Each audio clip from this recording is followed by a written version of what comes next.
خدمت دوستان و همراهان محترم راجع به کیفیت رنگ میخوایم صحبت بکنیم و ماشینای جدید ما واقعا کیفیت رنگ بالایی داره.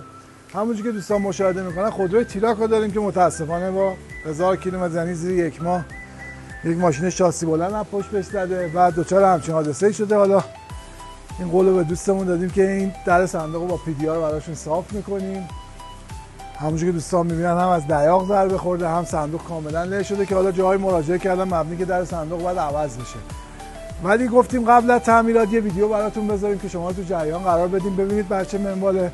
بحثی که روی این مورد داریم میخوام کیفیت این رنگا رو فقط خدمتتون عرض کنم. با توجه به این شدت و حدت ضربه‌ای که خورده و در صندوق له شده آثاری ما از ریختگی رنگ این خودرو ما نمیبینیم.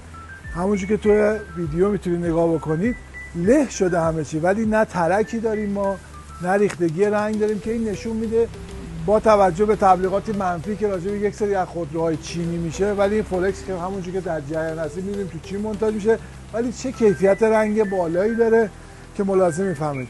حالا بعد از اتمام کار که ماشین درست شدن براتون کلیپاشو میذاریم که مشاهده بکنید بعد از درست شدن بر چه منوال میشه. متشکرم ازتون.